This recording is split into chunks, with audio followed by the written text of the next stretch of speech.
This is a clip from the Manchester's Red podcast. The full episode is available now on YouTube, or to listen to wherever you get your podcasts. The club was put on the market 11 months ago. It's almost 1 year since it was announced. The Glazers were exploring strategic alternatives, which obviously could include selling it. Rounds of bidding with Sheikh Jassim and Sir Jim Ratcliff followed. There's not been much since then, Samuel. There's been contrasting updates across the months. Probably not much happening worth reporting on. But this, anyways, for me, feels a bit significant now. We've had Sheikh Jassim pull out, withdraw his bid, and now Ratcliff's the only one left at the table. Yes, it's the whole process, the whole story has been a classic case of less is more. There's been a lot of noise at certain times. I remember during a week or two off in June, there was this, frenzy online about something that was apparently imminent in regards to Qatar, and it wasn't. It was from some obscure account on social media, which sounds like it's a parody, but apparently that was the case. Fortunately, as I said, I was off at the time. But when we were on the tour in July, we certainly started to get a sense that United were not going to be sold outright.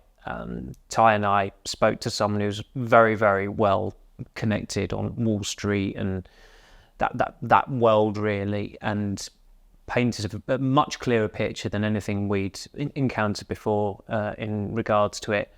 And then we spoke to someone quite high ranking at United who stressed again that statement that came out about the strategic review did not make a promise that it was going to be a complete sale, that they were open to investment coming in. And I think a lot of fans, because the top line from that statement was United for sale, which was true at the time, but because of that, I think a lot of fans have always been of the mindset that they were going to get sold. And I think it was as far back as February, I was told that Joel Glazer and Avram Glazer are reluctant sellers, and that stance has hardened over the course of time. And of course, in light of the weekend's events, a lot of supporters are unhappy about Sheikh Jassim's withdrawal. And when you go back to his pitch and that statement that he released on, I think it was February the 16th, it was a compelling pitch. I think for most Manchester United supporters, it ticked every box in terms of making the club debt-free, being 100% sale, taking complete control of the club, doing up Old Trafford, investing in the men's and women's teams, community projects, putting fans at the heart of it as well. I think that was the slogan. The problem for a lot of fans as well was that it would have been a state-owned club if that would have come to pass. And a lot of fans were still opposed to Qatari ownership on ethical grounds. There was a No to Qatar banner that was, I think, in the away end at West Ham and Brighton in May. And I would imagine after what's happened at the weekend that there'll be probably some more form of protests planned. I think given what's going on in the Middle East, that just feels really crass now. And you can't overlook what's going on in the Middle East in relation to United at the moment. Geopolitics, unfortunately, is ubiquitous in football now. Whenever there's a takeover, there's always an element of whataboutery, and of course, this I think it was pretty quick. And after these statements came out in February, and a few of us did our pieces and put our heads above the parapet and pretty much said what we don't think should happen. And I was quite open about it from the start, that I was opposed to Qatari ownership of Manchester United. I didn't like the prospect of both Manchester clubs being owned by states. I think that's unbecoming. I think United in particular as an institution, they've always got to be bigger than that, be better than that, although it was always in the hands of the Glazers. A lot of people were unhappy with that, predictably. And of course, then you'd get the occasional bots coming into your timeline, so I was informed. And there was one man who emailed a number of us journalists on the United beat, and he sent us the same email. It was all about, this is greenwashing. So Jim Ratcliff would be greenwashing because he's a petrochemicals billionaire. Because there's all the talk of sports washing with Qatar, this would be greenwashing. He's he's a Brexiteer, he lives in Monaco, he moved there soon after becoming knighted. There's always a lot of whataboutery where it concerns the ownership of United, and it's always been quite a heated topic. And like, there are other things in regards to it that we can't say because it will just, we could do without it, really, frankly, in terms of how incendiary it can be, because it is a fervent topic among United supporters. There will be supporters who are pro-Qatar, there'll be others who are anti it. I think really there is an existing dichotomy in the United fan base because of that. I think it would be exacerbated if these protests were to take place, as I said, because of what's going on in the Middle East. You can't overlook the fact that although it may be moot, the Glazers are Jewish. There are Jewish United supporters who go to games, who I've spoken to, who feel unsafe since what happened in Israel and that massacre, which is just like unspeakably sad and unimaginably horrific.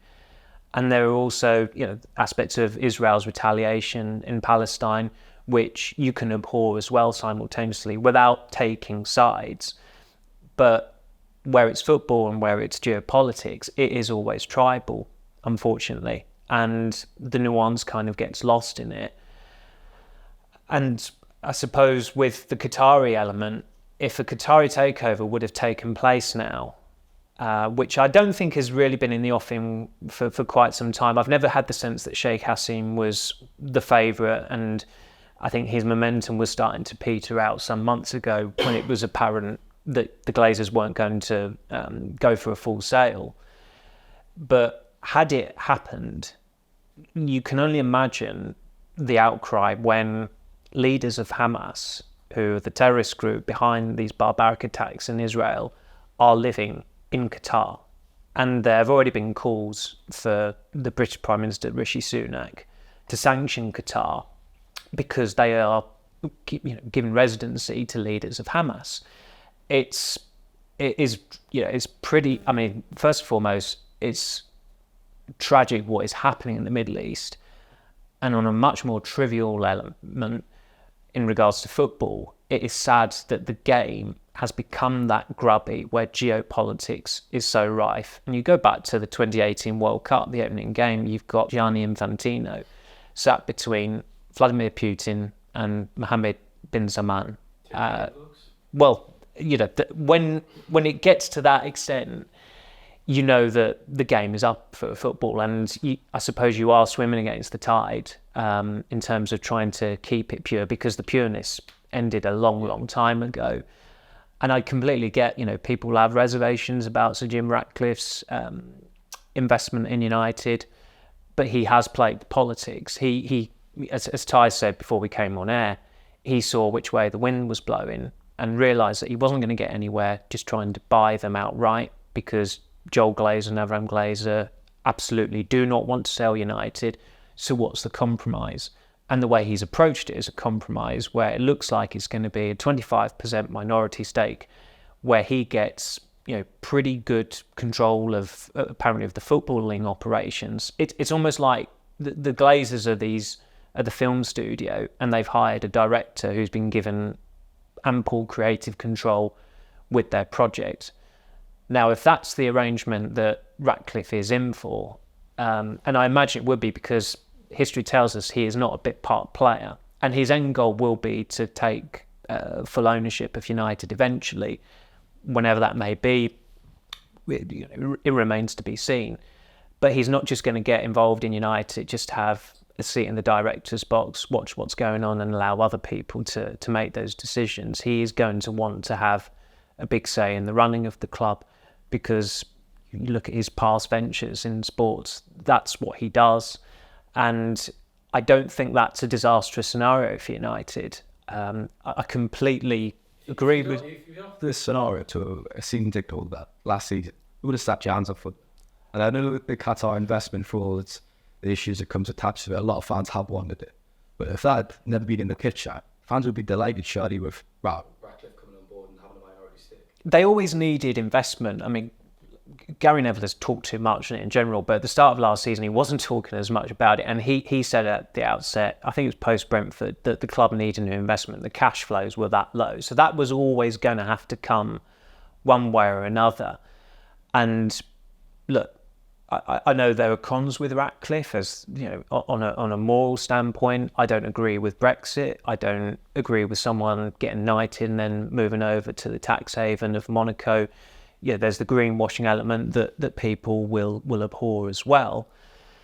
But sometimes it really not so much a lesser of two evils, but when it comes to realistic options on the table, he has played the politics there.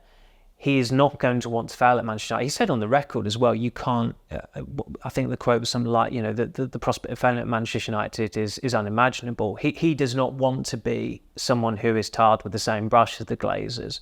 And also if he is, his card is marked by the supporters amid the prospect of him taking full ownership somewhere down the line. He is not going to want to be synonymous with, although he's having to associate with the Glazers, he is going to probably do as much as he can to separate himself from them, which is why one would imagine there will be some very key, tangible changes made on his watch. This is a clip from the Manchester's Red podcast. The full episode is available now on YouTube, or to listen to wherever you get your podcasts.